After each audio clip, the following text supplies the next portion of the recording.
12:30. All right. Afternoon, fellas. I know maybe everybody's going to be watching this. It's going to be highly anticipated, so welcome. Might as well make it a good one, right? We're going to go ahead and knock one out of the way here.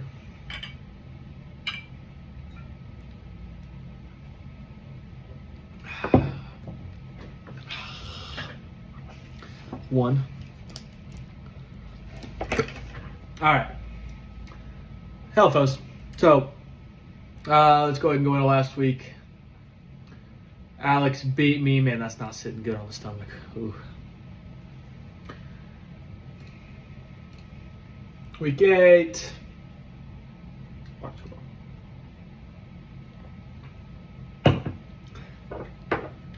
Anything but fucking lemon. Alright, well, let me just get into this. You all can suck my dick if they're small shots.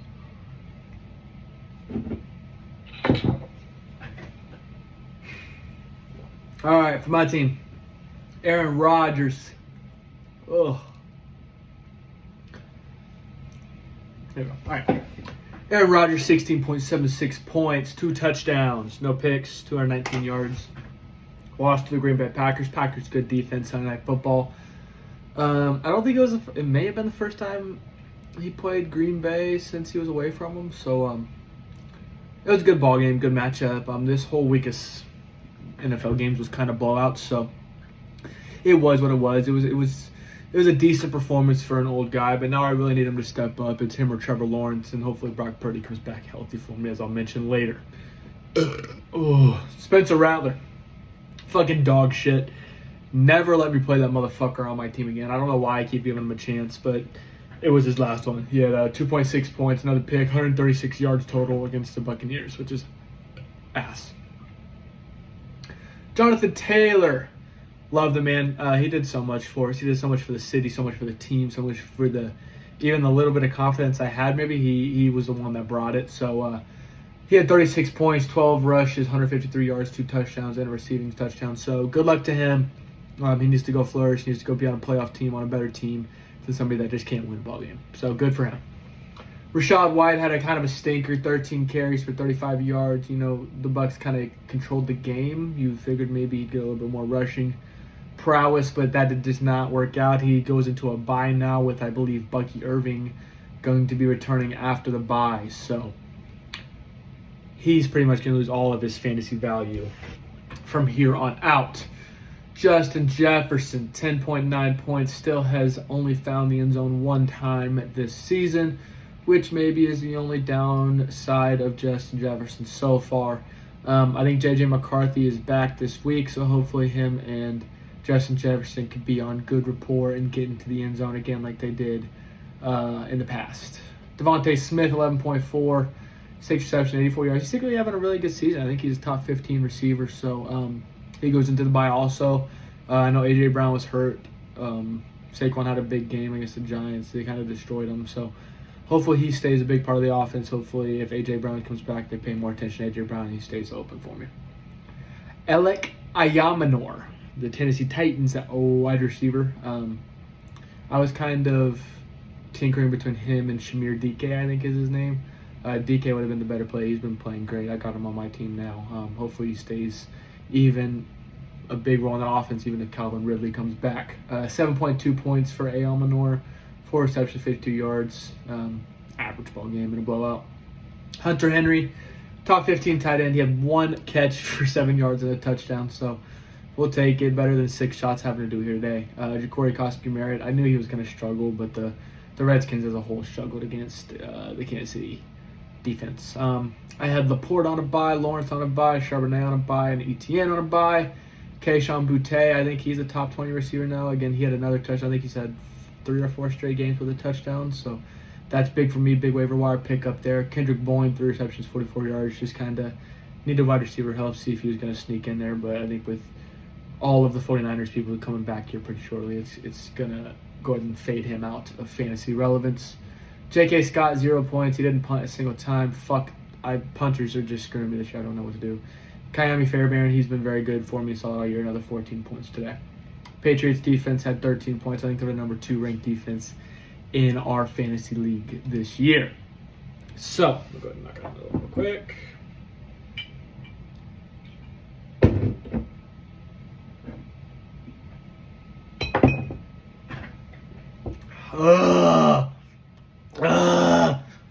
That was the worst one. That's three though. All right, Alex. Dak Prescott had a pretty big stinker against the Broncos. 2 picks, no touchdowns, 6 points. So hopefully he looks bounced back. Jackson Dart, he's been okay. He had 19.4 points. He had that rushing touchdown that's kind of kept him on the fantasy scale for relevance. DeAndre Swift. I missed Saquon. Saquon had 31 points. He had that first rush of the game, and I was like, I already know I'm going to lose. It's just inevitable. 14 carries, 150 yards, and a touchdown. Hopefully his groin's not too bad. I think they're on a bye week, so I know they'll rest the hell out of him, and he'll be back, I'm sure. DeAndre Swift, 11 carries, 45 yards, and a touchdown. 14 points for him. He's been solid in that offense. Waddle with Hill gone. He's the main target down there in Miami. It's just how consistent they can be able to find him. But 18 points this week with a touchdown, 5 for 99. Keenan Allen kind of had a little bit of a low week, but in a blowout, 6.4 points, 4 receptions, 44 yards. Wandale Robinson, 3 receptions, 48 yards for 6 points. Hawkinson, he only had 2 catches for 26. And then Hubbard, who actually just got benched by Canales for Dowdle, so that'll be interesting to see how Alex deals with that. On his bench, he had Nico Collins on a bye. Terry McLaurin had an okay ball game against the Chiefs. He had that great catch on the sideline. That was amazing, or in the end zone. Gainwell, 2.5 points. He's the backup option for Warren.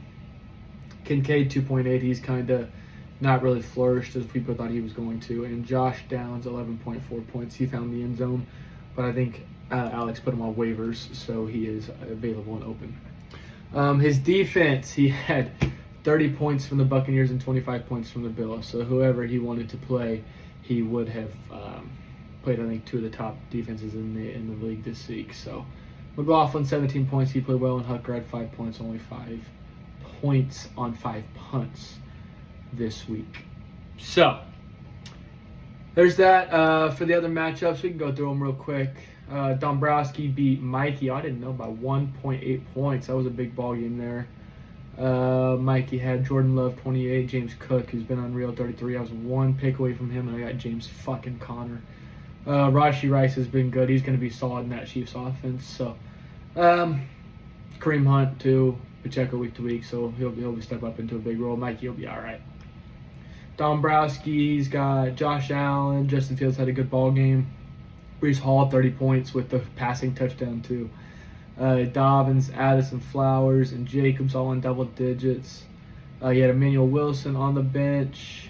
Isaiah Davis had 15 for the Jets, which is he is the main and the backup for the Jets. Tyjae Spears. So Dombrowski's got a very good team too. He's got Cameron Dicker, 14 points. I think he's a top 5 kicker in the league. The Falcons' defense was really shit, but I'm sure he'll look to stream somebody else this week. With Jesse, he is 7-1 now. He beat Jackson by about 30 points. Jalen Hurts had 4 touchdowns, 25 points. Daniel Jones, 23 points, 3 touchdowns. A-Chain was 17. Henry with 19. Ted Roy with 13. Kraft went crazy again with 29. Woody with 13. So he's been a good ball player. Good ball player. The alcohol is going to be good team. 7-1. He does have, I'll get into it later, a lot of 9 points scored against him, but that is what it is. Jeremy Crenshaw, 1 point. Harrison Butker, 4 points. Eagles, 13 points. So a good week again for Jesse. Kamish had 23 points from Bo Nix, 24 from Chase Brown, and a good bounce back. Vidal did well, 19. Chase is going to be inevitable. He did have a 0 with Jake Ferguson, and then his bench was very weak this week. So the Kamish will look to bounce back too and stay in that playoff hunt. Harrison gets a big win over Ryan. Ryan, his team's awful. Harrison, 1 point from Andy Dalton. I thought he was going to do better than that against Buffalo, but he did not. Mariota was pretty shit, though. That's a wild quarterback team, Mariota and Dalton. 5.5 for Kamara. God, Nicholas bitch, and I haven't done anything. I did the power rankings. Javonte Williams, 17.4. He found the end zone twice. Pittman found the end zone. So Harrison's got a good team too. Just not a lot of depth. I mean, he had Brian Thomas Jr., Montgomery, and Goff on the bye this week. So he needs Brian Thomas Jr. to kind of become that dude again down there in Jacksonville for a chance. 20 points from Boswell, 10 points from the Packers defense, who's a good get. For Ryan's team, CJ Stroud, 21 points. Kelsey, 18. Rashid Shaheed, 10. Everybody else in single digits is not ideal. Troy Franklin had a good ball game for Denver on the bench with 2 touchdowns, but I think he just traded him away with GNT and somebody else, if I'm not mistaken. Or he got, I don't know. I thought he had GNT. Oh, he does, yeah. Okay. So, yeah, Ryan traded away Troy Franklin and GNT and I think somebody else. So it'll be interesting to see how that works out for him. He had a good week from specialists, and the Chiefs defense had a good week also. For Owen, he beat Nick Lowe, stay 6-2. For Nick Lowe's team, he had a good quarterback week with Flacco and May. Pickens, 11.3. Oronde Godson, 16.2. He's been a beast this year, too, in that offense with Harbaugh. Khalil Shakir, 18 on the bench. Decent week. I mean, he could have had a couple of stinkers from Judkins, I think, is hurt. And Deebo Samuel was not great. He had that drop for the pick, too. For Owen's team, Mahomes and Herbert were really good quarterback tandem. McConkey finally broke through for a big game. Odunze. Scadaboo's hurt, so that's going to be a big one, but I think he gets Bucky Irvin back after the bye. Stevenson and Algier can fill in there, so he'll be good. He's got a good ball team. Morstead, 14 points. I wish I figured out how to play punters, too. Colts, 12 points. Texas, 10 points. So a good week for Owen there. All right. Number 4.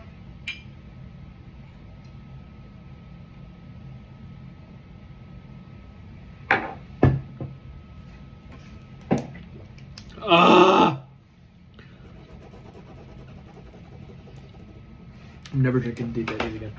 Trades. All right, I made a trade. Finally happened. I think there was another trader after us. Jackson and Ryan traded. We'll go over the Jackson one. Jackson and Ryan went first here. So Ryan traded Troy Franklin, Ashton GNT, and Hollywood Brown. So Troy Franklin's kind of a flyer there. Ashton GNT's a good ball player, but then a bad defense or bad offense. He traded in for Rico Dowdle, who's a starter now in Carolina. Travis Hunter, who is a unicorn, and Tony Pollard, who's in a bad running offense, who passes a lot. So pretty even trade. I think Hollywood's the worst player in the trade. Travis Hunter has potentially just had a big week a couple weeks ago, so I think Jackson probably wins this trade, but it's not maybe as one-sided as people think. I think Troy Franklin's a good ball player with Cortland Sutton being covered. And then, of course, my trade that's gotten a lot of scrutiny, Jonathan Taylor for Bijan Robinson and Xavier Worthy. I'm a big Worthy fan. I think he's going to start breaking through. I think we're going to find different ways to incorporate him in the offense and keep him explosive, especially as Rice has proven that he's going to be back with a vengeance and even better player. So I think he's going to draw a lot of attention. The Chiefs, obviously, everybody likes to eat, like to spread the line a lot, but I think Worthy's just a natural athlete. It's going to make plays happen. That's about it for the trades for this week. What else do we got here? Standings and points is my next thing. Let's go to the standings here. All right, Jesse is 7-1. He has scored 1247. And again, the points against, he has 50 less than Nick Dombrowski, who's next. And then I'll get into my situation later. Owen has scored 1252. He is the highest score in the league so far. Has allowed 11-17, and he is 6-2. Dombrowski 6-2, scored 1234, giving up 1067. So he's had some shitty people play against him too. Mikey, he is 4-4. It's a big drop off from the top 3 that are fighting for that bye. Mikey scored 1234, same as Dombrowski, giving up 1113, just on Owen's number. Rise of the Fries, Alex, he's 4-4. He's right around even, 1128 given up and 1119 allowed. And then there's the lucky story of the year, Ryan, somehow 4-4. He's scored the least amount in the league. He's given up 1139, so a good amount. that has scored against him. But again, it's the amount that he's scored less than a lot of people above him. That's amen. Again, wins matter. Jackson scored 1131. He is 3-5, and he has given up 1139. Nick Lowe 3-5, scored 1045, and given up 1216. That's a big number. Harrison 3-5. He has scored 1039 and given up 1136. And then there's me, 0-8. So I have scored more points than Ryan, Nick Lowe, and Harrison, which is not saying much. I'm still quite a bit below Alex and Jackson for point scores. So it's not like I deserve to be like 6-6, because the point is, if I would have scored more points, maybe I would have won more games, right? But then we get to the points allowed.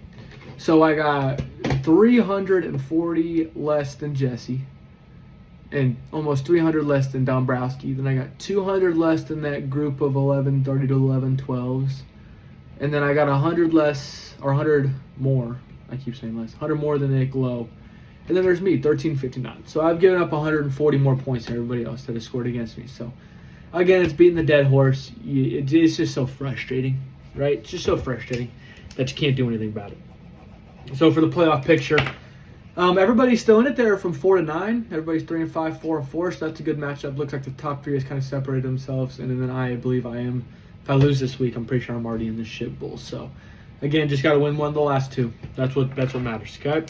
So for matchups and predictions for this week, we got Dombrowski against me. Dombrowski's going to win no matter what.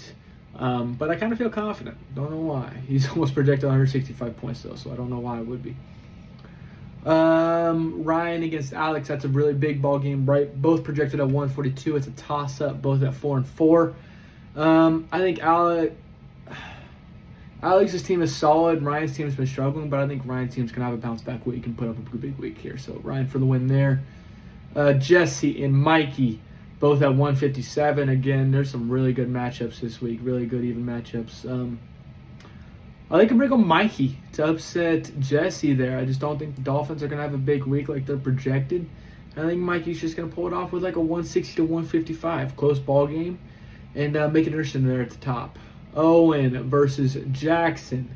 I'm going to go Owen. I think now that he has Jonathan Taylor, him, Mahomes, and Herbert are just going to have a massive week, and it's not going to be fair. And then Harrison versus Nick Lowe.